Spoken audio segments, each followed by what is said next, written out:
때와 저희 죽을 때 저희 죄인을 위하여 빌어주소서. 아멘. 네, 오늘 강의 주제는 유튜브로 제 강의 들으시는 분들은 아마 제가 이거 소개하는 거 들으셨을 건데, 우리 레오 14세 교황님의 그 첫 번째 권고가 나왔거든요. 나온 지 좀 됐어요. 8개월. 내가 너를 사랑하였다. 딜렉시 때라고, 이렇게 요런 책이 이제 한국 천주교 주교회의에서, CPCK가 한국 천주교 주교회의 약자거든요. CCK는 한국 천주교 중앙협의회. 요즘은 거의 주교회의 같이 쓰던데, 이제 이런 거는 이제 공식 문헌이에요. 공식 문헌. 그래서 딱 생긴 게 좀 다르잖아요. 그죠? 교황님의 개인 에세이 이런 거 아니고, 그래서 공식 문헌으로서는 이게 첫 번째. 지난 10월 4일에 발표됐어요. 10월 4일이 무슨 날인지 혹시 아세요? 제 생일 전전날인데 그건 중요하지 않겠죠. 10월 4일은 아시시의 프란치스코 성인 축일. 여기 보면 여기 안에 내가 너를 사랑하였다 밑에 제목 보면은, 여기 보면 가난한 이들을 향한 사랑에 관하여 모든 그리스도인 신자에게 보낸 레오 14세 교황님의 권고. 가난한 사람 하니까 아시시의 이제 프란치스코. 그래서 그날 발표를 하신 거예요. 그래서 제가 지난번에 여기 제가 한 달에 한 번씩 여기 동항에서 지금 월피정 하거든요. 그때 이거를 조금 다루었는데 생각보다 그때 진도를 많이 못 나갔어요. 그때 이제 우리 교황님 여기 보면 이게 잘 안 보이시죠? 이게 교황님 이게 문장이라는 거고요. 여기 사목표가 있는데 이게 라틴어로 되어 있거든요. 제가 이거 설명하다가 시간이 많이 갔어요. 그래서 본문을 별로 못 나가가지고 여러분은 다행히 라틴어는 건너뛰고 바로 본문으로, 라틴어 하니까 다들 안 좋아하시더라고요. 우리는 그런 거 별로 좋아하지 않는 분위기인데, 그래서 일단 이거 앞부분은 혹시 원하시는 분은 제가 나중에 드릴 테니까, 앞부분은 벌써 강의 한 게 있기 때문에 넘어가고 이제 21항부터 보도록 할게요. 이게 교회 공식 문헌은 다 번호가 매겨져요. 성경에 장절 있는 것처럼 이런 공식 문헌은 몇 장에 이런 식으로, 왜냐하면 이건 영구적으로 보존돼요. 그래서 나중에 진짜 100년 지나도 이 문헌이 인용이 되면 그 문헌의 몇 항에서 교황님이 말씀하셨다 이렇게 되거든요. 그래서 이게 총 121항으로 되어 있어요. 121항. 그래서 여기 보면 교황님 친필도 이렇게 써져 있어요. 영어로. 교황님 미국 분이잖아요. 영어로 Dear Brother in Christ 해가지고 이렇게 쓰셨네요. 그래서 121의 항목을 우리가 다는 못 보고 중요한 거 몇 개씩만 간단하게, 이런 걸 왜 봐야 되냐면은 교황님이 처음 문헌을 내신 거라서 그런 의미도 있고, 교황님이 공식 문헌을 낸 것은 앞으로 이런 방향으로 교회를 이끌어 가겠다는 그런 내용이 반드시 있겠죠. 그죠? 그래서 보는 겁니다. 또 이 문헌이 중요한 이유는 프란치스코 교황님이 돌아가시기 전에 이 문헌을 작업을 하셨어요. 그런데 마치지 못하고 돌아가셨어요. 그래서 지금 교황님이 되고 나서 바티칸에 가보니까 이 문헌 초안이 책상에 있는 거예요. 교황님 책상은 교황님 외에 아무도 못 가거든요. 이게 돌아가시고 나면 다 봉인돼요. 영화 보셨죠? 그 봉인은 아무도 못 열어요. 다음 교황만 여는 거예요. 다음 교황 이미 가서 보니까 이제 이 초안이 있어서 이제 이어받으신 거죠. 그러니까 이 문헌은 전임 교황님과 새 교황님의 겹치는 노선이 또 같이 있는. 예, 그래서 중요합니다. 근데 두 분 다 공통적으로 가난한 사람들을 위한 이 교회의 그 역할, 그리고 하느님의 그 가난한 사람들을 향한 사랑에 두 분 다 같은 관심이 있다는 거죠. 왜냐하면 이제 프란치스코 교황님은 아르헨티나 출신이잖아요. 남미는 지금도 가난해요. 그러니까 그 프란치스코 교황님은 가난한 곳에서 평생을 사신 분이에요. 그 영화 보면 그 영화는 다 실제거든요. 프란치스코 교황님은 아르헨티나 가난한 사람들하고 같이 어울려 사신 분이에요. 가난을 너무 잘 아는 분. 그리고 이름도 프란치스코로 짓고 평생 가난하게 사셨잖아요. 근데 레오 교황님은 미국 사람이에요. 시카고 출신이에요. 시카고는 부자 도시잖아요. 야구팀도 2개나 있고. 그런데 어쨌든 레오 교황님은 미국 사람이니까 미국인의 노선을 많이 따를 거라 생각했지만 이분은 그러지 않았어요. 그래서 왜 그런가 하고 이분의 양력을 뒤늦게 조사해 보니까 이분이 페루에서만 20년을 계셨어요. 페루는 아르헨티나보다 훨씬 가난해요. 네. 그런 가난한 곳에서 20년을 선교를 하셨기 때문에 이분도 태생은 미국 분이지만, 그리고 실제 미국 분이시지만 누구보다도 가난한 사람들을 잘 알고 계시는 그런 공통점이 있죠. 그래서 이제 21항을 같이 보겠습니다. 하느님께서는 가난한 사람들을 각별히 사랑하십니다. 희망과 해방의 주님 말씀은 그 누구보다도 먼저 가난한 사람들에게 전달됩니다. 그러므로 가난하거나 약할 때 아무도 자신이 버림받았다고 느껴서는 안 됩니다. 교회가 그리스도의 교회가 되고자 한다면 참 행복의 교회, 곧 작은 이들을 위한 자리를 마련하고 가난한 이들과 함께 가난하게 걸어가는 교회, 가난한 이들이 특권적인 자리를 차지하는 교회가 되어야 합니다. 이 문항은 제가 볼 때 두 교황님의 거의 공통 노선이라고 할 수 있어요. 프란치스코 교황님은 교황님 딱 되시자마자 맨 처음에 뭐라고 하셨냐면, 저는 가난한 사람들을 위한 가난한 교회를 원합니다. 이렇게 말씀을 하셨고, 그 뒤로 12년 동안 한결같이 그 말씀을 하셨어요. 여기 보면 나오잖아요. 그죠? 가난한 이들과 함께 가난하게 걸어가는 교회, 거기에 참 행복의 교회가 있다. 그리고 여기서 또 중요한 문장은 우리가 가난하거나 약할 때 아무도 자신이 버림받았다고 느껴서는 안 된다. 가난한 사람이라는 범주를 우리도 모르게 그냥 경제적으로 어려운 사람에 한정짓는 그런 경향이 있는데, 이 성경과 교회가 말하는 가난은 그런 차원을 넘어서는 거예요. 물질적으로 가난한 분은 당연하고, 그 외에도 몸이 아픈 사람은 가난한 사람이에요. 여러분, 몸이 아팠을 때 처지를 생각해 보세요. 얼마나 비참합니까?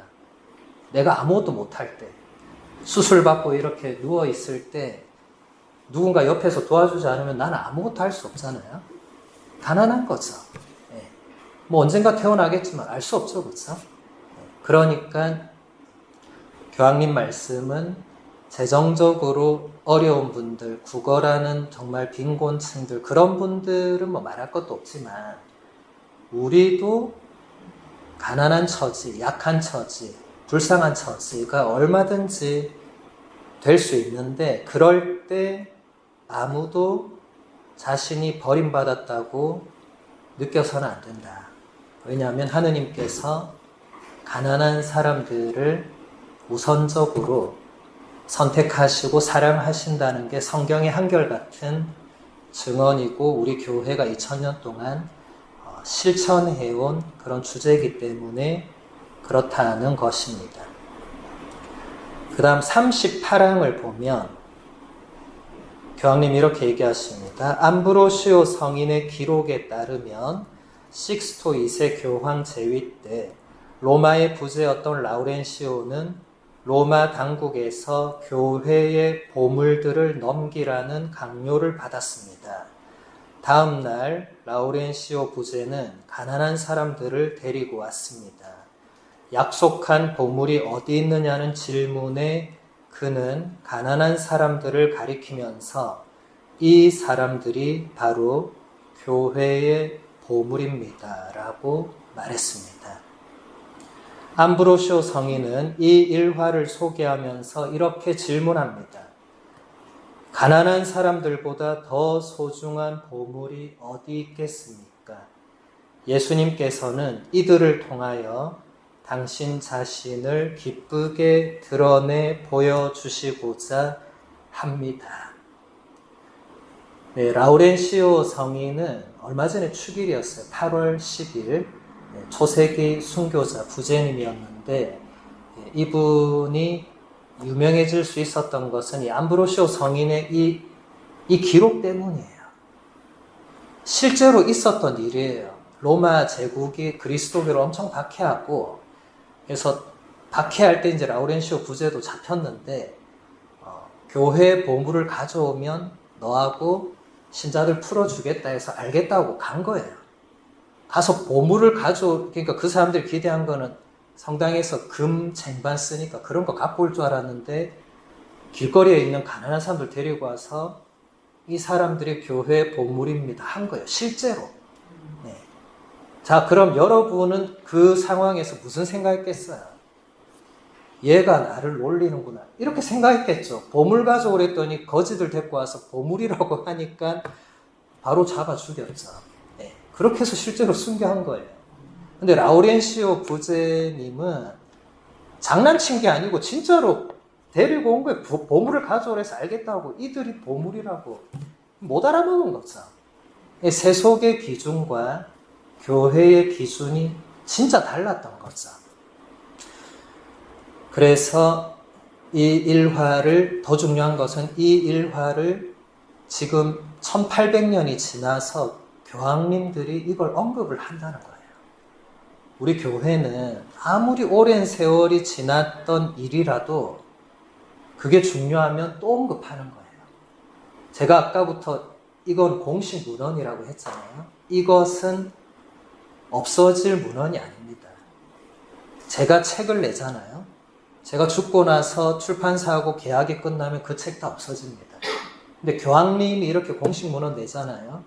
교황님 돌아가시고 나도 이거 안 없어집니다. 왜냐하면 이건 교회 공식 가르침이 되거든요. 근데 교황님이 개인적으로 책을 낼 수 있어요. 그런 책이 요새 엄청 많아요. 그건 교황님 돌아가시고 나서 출판사하고 계약 끝나면 없어지는 거예요. 그러니까 차이점은 엄청난 거예요. 이 내용은요, 500년이 지나도 만약 지구가 안 멸망했다면 500년 후에 다른 교황님이나 누군가가 이 내용을 다시 언급할 수 있는 겁니다.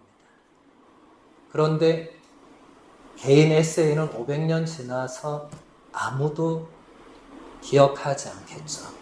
그런 책이 있었는지조차 모르겠죠. 그렇죠? 엄청난 차이죠. 그런데 우리 교회는 2000년 동안 교회의 이런 이 기록들, 저술들을 보존해 왔어요. 이런 것을 성전이라고 합니다. 성전. 여러분 미사 드리는 곳도 성전이죠, 그렇죠? 네, 거기는 이 전자가 한자라서 달라요. 정각전자, 궁전전자. 지금 죄송합니다. 열쇠 주시죠. 열쇠. 열쇠 누가 또 필요하나? 한층이 또 찾으라. 죄송합니다. 네. 이 전자가 달라요. 이때 성전할 때는 성경과 성전 이렇게 두 개가 같이 가거든요. 이 두 가지가 이 계시의 원천이 됩니다.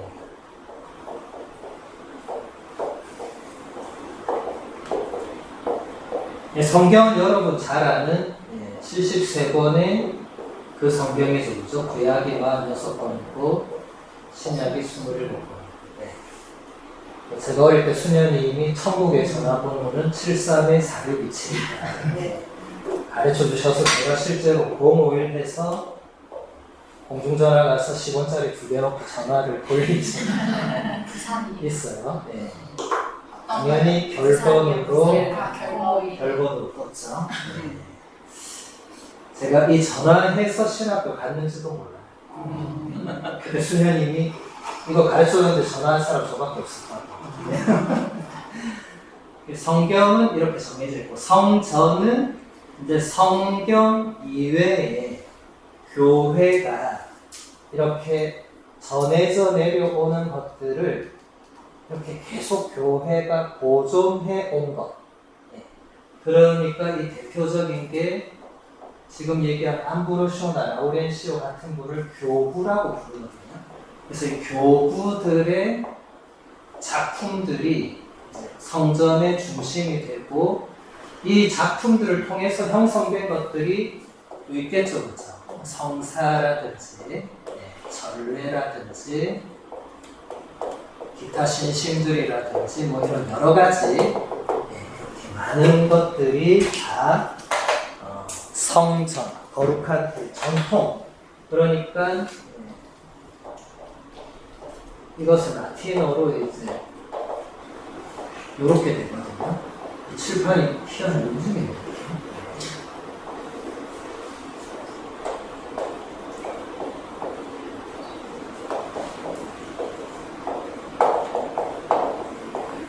이렇게 되는 거죠. 네.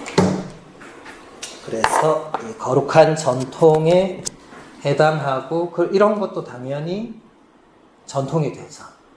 지금은 우리가 살아있으니까 이걸 보지만 우리가 죽고 난 사람들에게 우리는 별로 중요하지 않겠죠. 근데 이건 중요한 거예요. 이게 계속 전해지는 거죠. 이 시대 교회에 이런 게 있었다는 게 끝까지 남는 거예요. 네.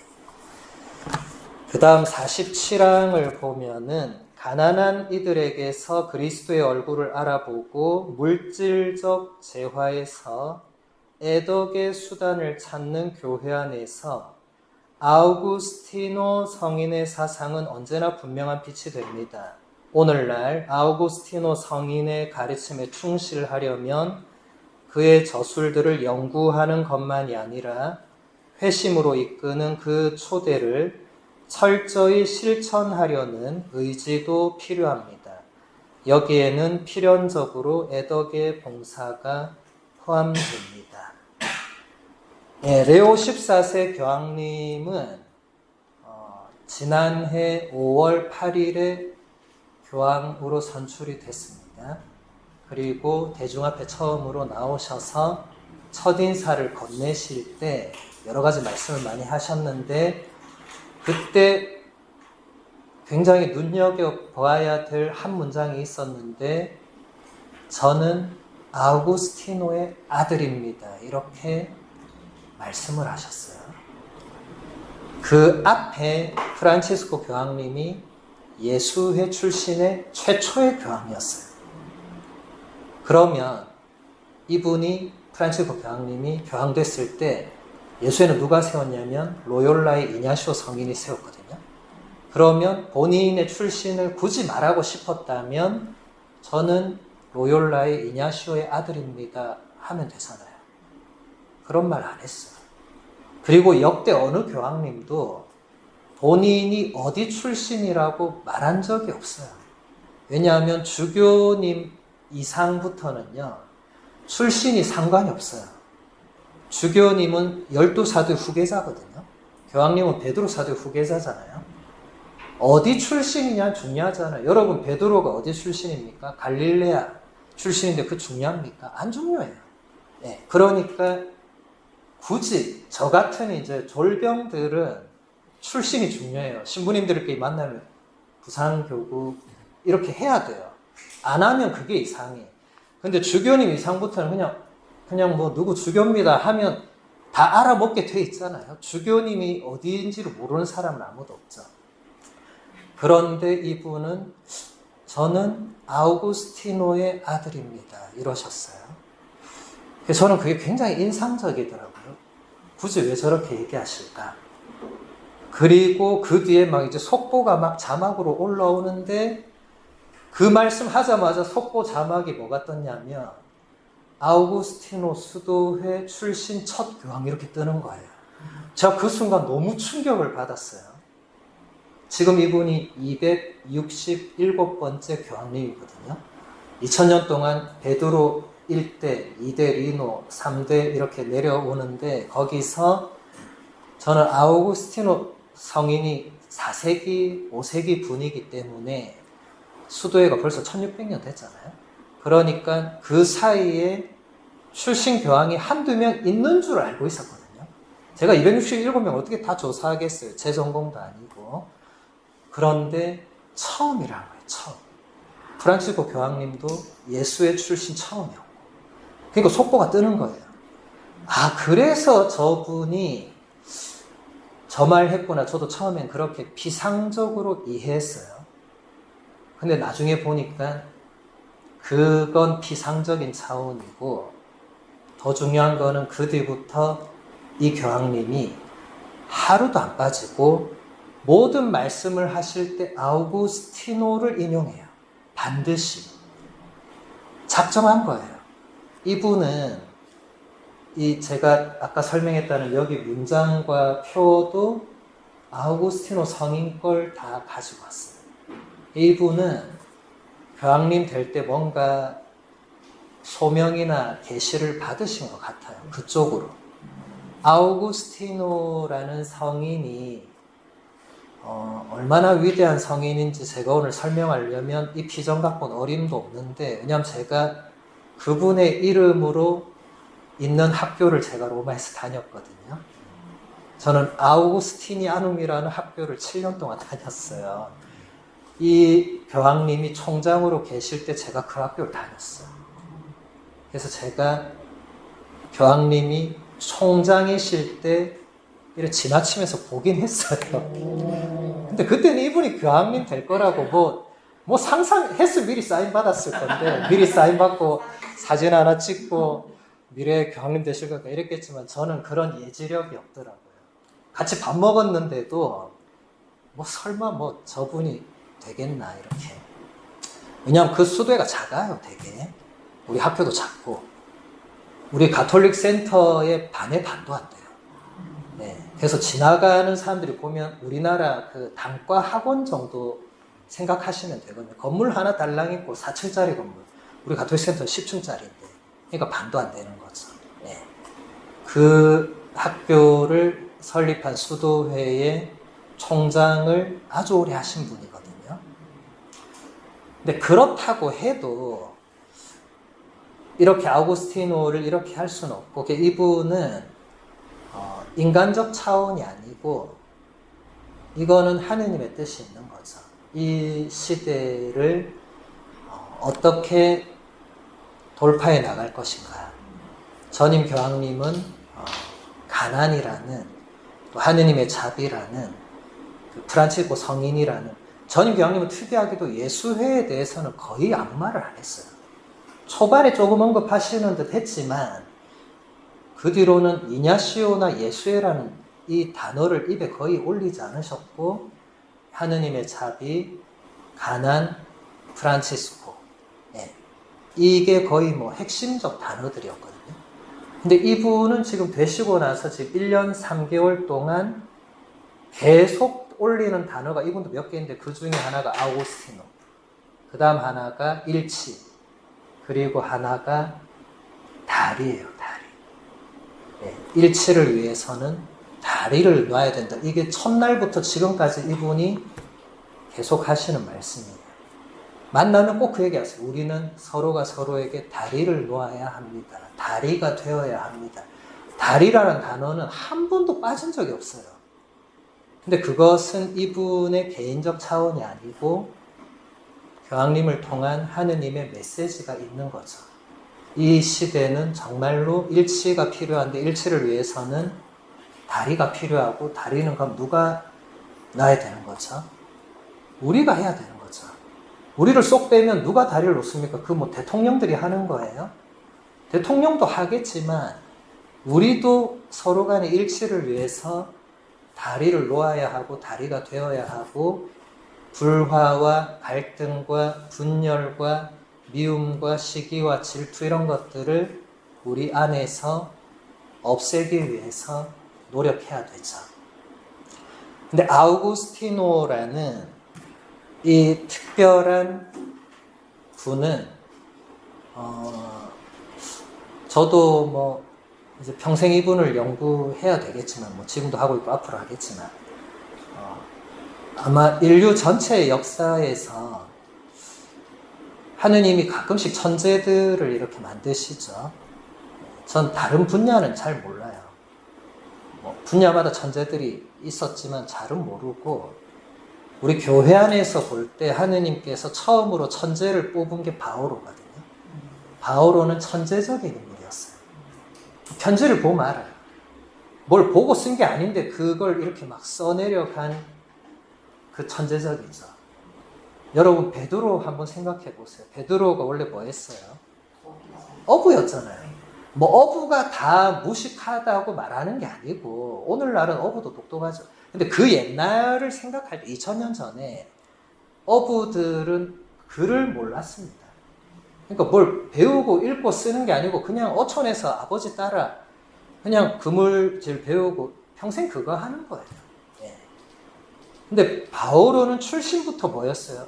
최고의 바리사이 집안의 최고의 율법학자 집안에서 최고 교육만 받고 우리로 치면은 뭐 서울대 뭐 이렇게 최고 승승장구한 사람이에요. 예. 천재 중에 천재를 하느님이 이제 도구로 쓰신 거죠. 그 이후에 몇몇 더 천재의 계보가 있는데 시간 관계상 다 생략하고 그리고 나서 이 300년이 지나고 아우구스티노라는 분이 딱 300년 뒤에 바오로 이후에 딱 300년 뒤에 아우구스티노가 태어나거든요. 예, 그래서 이 아우구스티노라는 인물은 여러분이 우리나라에 지금 책이 많이 번역되어 있어요. 고백록부터 해서 삼위일체론, 신국론, 뭐 자유의지론. 지금 웬만한 거는 그래도 많이 성념대사님이 번역 많이 하셔서 많이 되어 있는데 혹시 궁금해서 읽어보시면 한 2페이지 읽다 머리 아파 못 읽으실 거예요. 제가 뭐 이렇게 농담하는 게 아니고 읽어본 사람이 저한테 와서 신부님 추천해 주셔서 제가 사서 읽었는데 2페이지 이상 도저히 못 읽겠더라. 무슨 말인지도 못 알아먹겠고 그 정도로 천재적인 분입니다. 그래서 그분이 저도 이번에 교황님을 통해서 많이 느낀 게 아우구스티노로 인해서 지금의 우리 가톨릭 교회가 이 자리를 다 잡았는데 놀랍게도 그분의 후손 중에 아무도 교황이 없었고 그 생각해보니까 아우구스티노 수도회가 전 세계적으로도 정말 작거든요. 가장 큰 수도회는 베네딕토 수도회거든요. 전 세계에서 가장 커요. 그리고 프란치스코 수도회가 있고 아우구스티노 수도회는 사람들이 있는지도 몰라요. 예. 사실 저도 뭐 있다는 소문만 들었지 뭐 한국에서 본 적도 없고 근데 저 로마 가니까 제가 다니는 학교가 그거여서 저도 그때부터 알게 됐지 그 전까지는 저도 사실 모를 정도로 이 EBS니까 저도 뒤늦게 딱 뭐가 온 게 교회가 1700년 동안 아우구스티노라는 바탕 위에 이게 확립이 됐는데 1700년 동안 아우구스티노를 잊어버리거나 소홀히 하고 있었구나. 이걸 저도 딱 느낀 거예요. 지금 교황님이 아마 비슷한 뭔가를 느끼신 것 같아요. 그래서 무조건 인용하거든요. 제가 볼 땐 굳이 인용 안 해도 되는 내용에도 꼭 인용을 그럼 찾아보신 거예요. 오늘은 만약에 누구를 만나면 이런 거죠. 만약에 오늘 이제 교리 교사잖아요. 그러면 교리 교육에 대한 아우구스티노 성인의 작품을 교황님이 미리 보시는 거예요. 그리고 거기서 꼭 한두 문장을 가지고 오셔서 막 이렇게 말씀하시다가 아우구스티노 성인은 이렇게 말했습니다. 꼭 얘기하세요. 근데 그건 미리 안 찾아보고는 AI가 아닌 이상 그렇게 바로 말 못합니다. 교황님은 AI는 아니잖아요. 그러니까 미리 찾으신 거예요. 그 바쁜 와중에 주무시기 전에 그 고문서도 뒤져가지고 그 문장도 찾아오신 거예요. 대단한 거죠. 이거는 밑에서 못 해줍니다. 왜냐하면 이거는 교황님이 발췌하실 수밖에 없어요. 제가 볼 때 밑에서 해줄 수 있는 일은 여러 가지를 미리 선발췌하는 정도는 할 수 있을 것 같아요. 이제 교황님이 어떤 노선인지 밑에 일하는 분들이 아셨을 거니까 오늘 교리교사 만난다면 아마 미리 교리교육 문헌에서 막 찾아봤겠죠. 요새는 또 검색하면 나오니까. 그렇게 해서 후보군을 추려주는 정도는 모르겠어요. 누군가 할 수 있겠지만 최종 결정은 교황님이 해야 되겠죠. 왜냐하면 당신이 그 문장 가지고 교리 교사들한테 하고 싶은 말이 있잖아요. 예. 교황님 말씀하시면 우리는 다 듣잖아요. 그죠? 그 교황님 말씀하시면 우리만 듣는 게 아니고 전 세계의 그 관련 종사자는 다 듣는 거거든요. 교황님은 눈앞의 사람만 대상으로 말씀하시는 분이 아닙니다. 저는 제가 여러분한테 말하잖아요. 밖에 사람들이 제 얘기 아무도 안 듣습니다. 중요하지 않아요. 근데 교황님은 이렇게 말해도 바로 다 동시 녹음돼서 바로 바티칸 홈페이지에 방금 전에 교황님이 이 말씀 하셨다가 전 세계 언어로 바로 올라와요. 그래서 전 세계에서 바로 압니다. 오늘 교황님이 교리교사들 만나셔서 이런 말씀을 하셨고 그 내용이 바로 인쇄가 됩니다. 그러면 다른 교리교사가 또 볼 수가 있는 거죠. 그래서 이 아우구스티노 성인의 사상을 여기서 지금 교황님 뭐라고 하냐면 오늘날 아우구스티노 성인의 가르침에 충실하려면 그분의 저술들을 연구하는 것으로는 충분하지 않고 그분이 회개로 이끄는 그 초대를 철저하게 실천하려는 의지도 필요하다.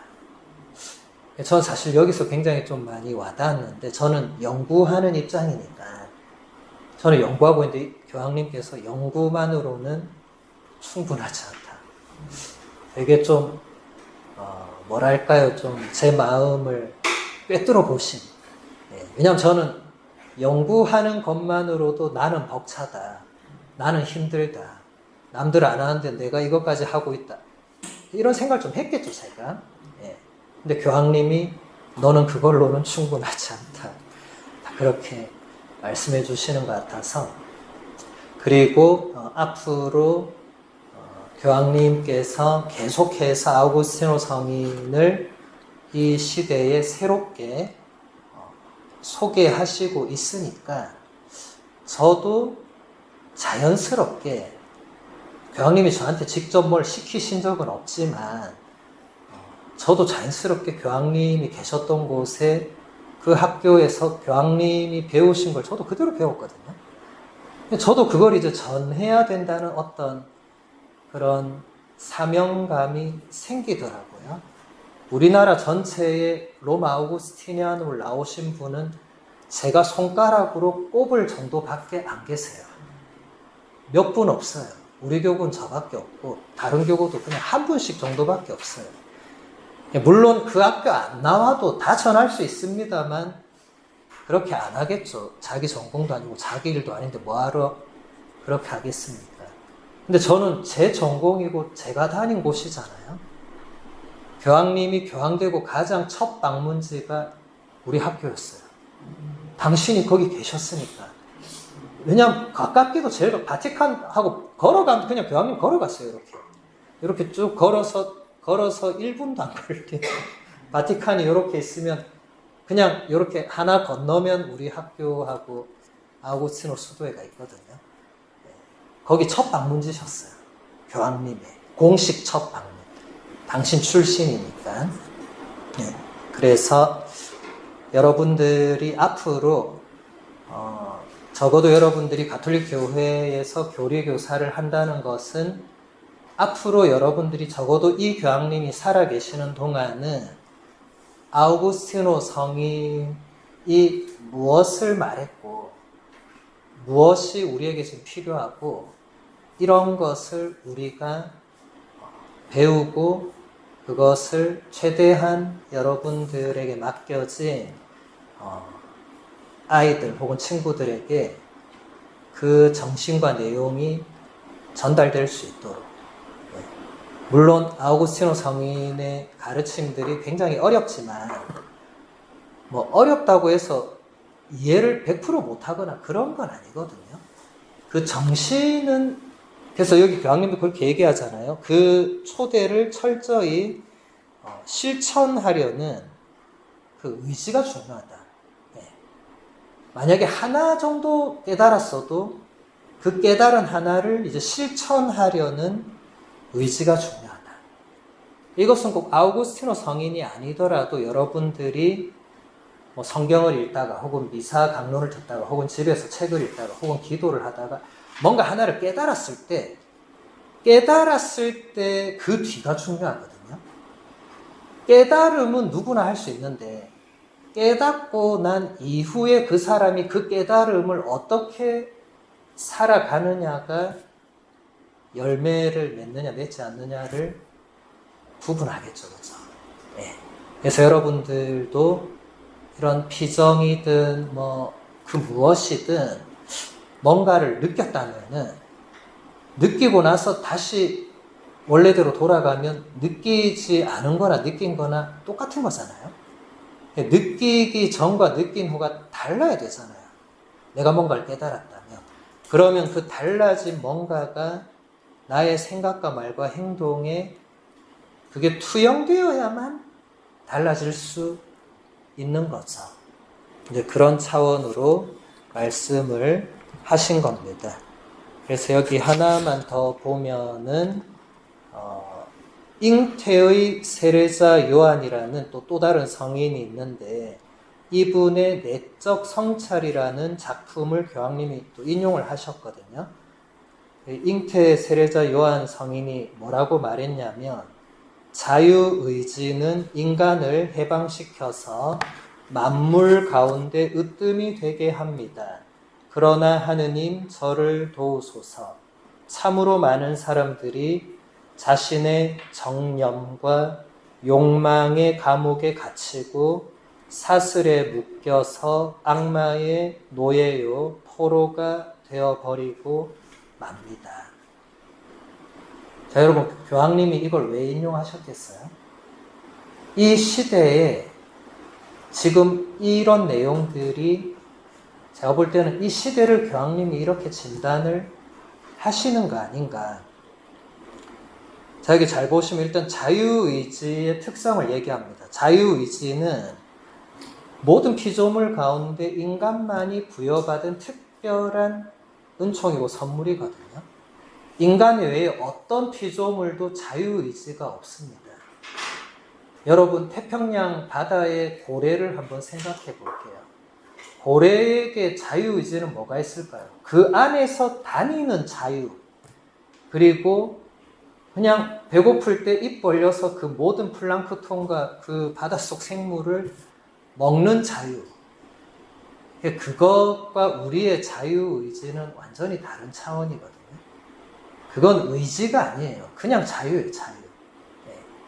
자유의지는 내가 선택할 수도 있고 안 할 수도 있을 때 고래가 태평양만 도는 게 아니라 부산 위로 올라와서 용두산 공원 탑에 내가 갈까 말까를 결정하는 게 자유의지지, 그냥 태평양 바다를 유유히 거니는 것은 자유의지가 아닙니다. 그러니까 자유의지라는 것은 인간을 어떻게 보면 이 피조물이라는 한계에서 유일하게 한계를 뚫고 나올 수 있는 특별한 그런 은총인데, 그래서 만물 가운데 으뜸이 될 수 있는데, 그런데 문제는 참으로 많은 사람들이 그 자유의지를 가지고 무엇을 선택하느냐, 자신의 정념과 욕망을 선택해서 거기에 갇히고 사슬에 묶이게 된다.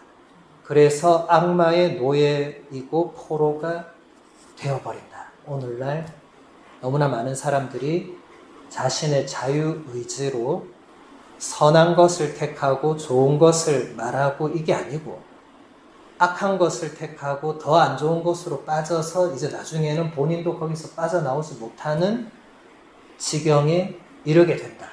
이런 것을 이제 현대 전문 용어로 뭐 중독이다, 뭐다, 뭐 여러 가지 이제 병리학적 용어나 현상을 막 갖다 붙이는데, 어쨌든 중요한 것은 누구도 그걸 시키지 않았다는 거예요. 여러분, 알코올 중독자한테 부모님이 태어날 때부터 너는 계속 술을 먹어라, 너는 이제 중독자로 살아, 뭐 그런 일이 있을 수 없잖아요. 그래서 본인이 자유의지로 술을 먹어서 남들 한 잔 먹고 내려놨는데 본인은 10병을 먹은 거예요. 그리고 다음날 안 먹어도 될 자유가 있는데 다음날 또 10병을 먹었어. 이렇게 해서 계속 먹어서 중독이 된 거죠. 그러면 이것은 부모의 책임입니까? 옆에서 같이 안 맞춰준 사람의 책임입니까? 그 사람들 책임하고 아무 상관없어. 본인이 선택한 거죠. 그렇죠? 그래서 여기서 교황님이 이 잉태의 요한 세례자 성인의 이 기도를 가져온 것은 여러 가지 의미가 저는 있다고 보는데, 이런 것은 기도가 아니면 쉽게 빠져나오기 어렵다는 거예요. 여러분도 뭐 알코올 중독까지는 아니더라도 여러분 각자도 나름 약간 중독된 뭔가가 있을 수 있어요. 사람이라면 약점이 있기 때문에 그 약점을 파고드는 뭔가를 있을 수 있어요. 뭐 예를 들어서 뭐 드라마를 못 끊는 사람이라든지, 뭐 남한테 피해는 안 주겠지만 뭐 그런 사람이 있을 수 있잖아요. 그죠? 아무리 피곤해도 드라마를 봐야 되는 거예요. 미치는 거예요. 몸은 막 피곤해 죽겠는데 드라마를 보고 있어. 내가 왜 이럴까 하면서도 드라마 뒤에를 또 보고 있어. 이제 자야 되는데 또 보다가 벌써 날이 밝아오는 거예요. 그럴 수 있잖아요. 그렇죠? 뭐 그 외에 다른 것들도 많이 있겠죠. 이제 뭐 알코올이나 도박 이런 것은 이제 본인뿐만 아니라 주위에 안 좋은 영향을 주니까 이게 문제가 되지만, 이제 드라마나 다른 것은 자기 혼자 피해를 보는데, 사실 근데 그것도 사실은 이게 심각해지면 본인 스스로가 나는 오늘부터 드라마를 끊겠다고 하고 끊는 경우는 아마 여러분은 거의 본 적이 없을 거예요. 저도 한 번도 본 적이 없습니다. 혼자 끊고 나오기가 매우 힘들죠. 그렇죠? 그러니까 기도가 필요해서 여기서도 보면 성인이 하느님 저를 도와주십시오 라고 기도하는 거예요. 저는 불쌍하고 비참한 죄인입니다. 여러분 기도할 땐 솔직해야 되거든요. 주님, 제가 지금 드라마에서 빠져나오지를 못하고 있습니다. 왜냐하면 아무도 모르는데 주님은 아시잖아요. 제가 드라마 보는 거. 그러면 주님께는 그렇게 청해도 되겠죠. 그렇죠? 그렇게 이렇게 내 힘으로 안 된다는 것을 인정하는 것이 사실 실제 중독 가르치는 데서도 보면 그게 이제 중독에서 벗어나는 첫걸음이라고 가르칩니다. 실제로. 본인이 인정해야만 돼요. 알코올 중독자 중에 본인이 알코올 중독이라고 인정한 사람 거의 없습니다. 나는 술을 즐길 뿐이라고 말해요. 하고 나보다 더 잘 먹는 쟤를 꼭 얘기해요. 쟤는 나보다 더 많이 먹는다. 나한테 왜 이러냐. 나는 술 먹고 운전대도 안 잡는데 쟤는 맨날 술 먹고 운전대 잡고 취소된다. 이래 말합니다. 본인을 인정하지 않아요. 본인이 본인을 인정하지 않으면 그것은 고칠 수가 없겠죠. 그렇죠? 그래서 여러분들이 기도할 때는 솔직하게, 주님, 저는 이런 죄를 지었습니다. 그렇게 하고 주님의 도움을 청하고 그 기도를 끊임없이 지속적으로 깔아놓은 상태에서 이제 전문가와 상담을 한다든지 아니면 신부님과 면담을 해서 이것을 이렇게 이겨낼 길을 찾는다든지 뭐 그런 방향으로 가야 되겠죠. 근데 그런 것도 아닌 사람들은 죽을 때까지 여기 보면 정념과 욕망의 감옥에 갇혀서 빠져나올 수가 없다. 불행한 겁니다. 여러분, 사슬에 묶여있는 삶을 상상만 해도 얼마나 고통스러워요. 자유롭지 못하잖아요.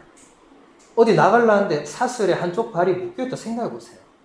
근데 육신만 생각해도 그렇게 이게 참 고통스러운데 우리 내면에 뭔가 하나가 사슬에 묶였다고 생각해 보세요. 그게 저는 훨씬 더 고통스러운 거라고 생각합니다. 내가 자유롭지 못한 거예요. 남이 볼 땐 자유로워 보이는데 내가 자유롭지 못한 뭔가에 갇혀 있다면 이건 불행한 겁니다. 고통스럽죠. 근데 그걸 또 피하려고 또 다른 뭔가를 찾는데 더 악순환이 반복되는 경우들을 많이 봅니다.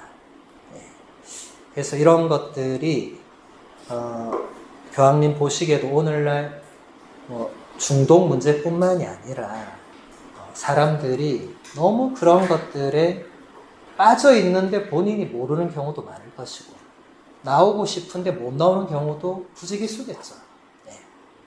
여러분 내면의 이 힘겨움이 사실 육신의 힘겨움을 훨씬 능가합니다. 여러분 마음이 고통스러우면 몸의 고통은 아무것도 아니에요. 몸은 때가 되면 또 낫습니다. 뭐 적절하게 이제 치료하고 쉬고 약 먹고 하면은 몸은 적절하게 낫는데 마음은 이게 한번 마음에 칼날이 베이거나 마음에 뭐가 찔리거나 이런 게 탁 들어와 박히는 순간에 이거는 몸이 3일 나을 거는 마음은 3년도 이게 안 돼요. 그 고통은 뭐 상상을 초월하는 고통일 수 있죠. 그렇죠? 그럴 때 여러분들도 하느님께 도움을 청해야 됩니다. 그래서 여러분 기도할 때는 거창한 주제도 물론 때론 필요하죠. 뭐 지진이 나서 갑자기 수많은 사람이 죽었을 때 기도해야죠. 그런데 우리 자신을 위해서 기도할 때는 거창 안 해도 되거든요. 솔직한 게 중요한 겁니다. 오늘 하루를 돌아보면서 예수님 제가 오늘도 굳이 안 해도 될 말을 아까 그 사람에게 한 것 같네요. 솔직한 기도죠. 다음부터 제가 그런 말을 좀 안 할 수 있도록 저를 도와주십시오. 그런 기도 매일 하는 사람하고 그런 말을 내뱉었어도 아무렇지 않은 사람하고 하루 이틀 지날수록 이 두 사람의 간격은 훨씬 더 벌어지겠죠. 그렇게 해서 나중에는 한쪽은 괴물이 되어 있고 한쪽은 점점 더 사람들이 보기에 선한 영향력을 행사하는 좋은 분이 되어 있겠죠. 그래서 오늘 강의는 이 정도로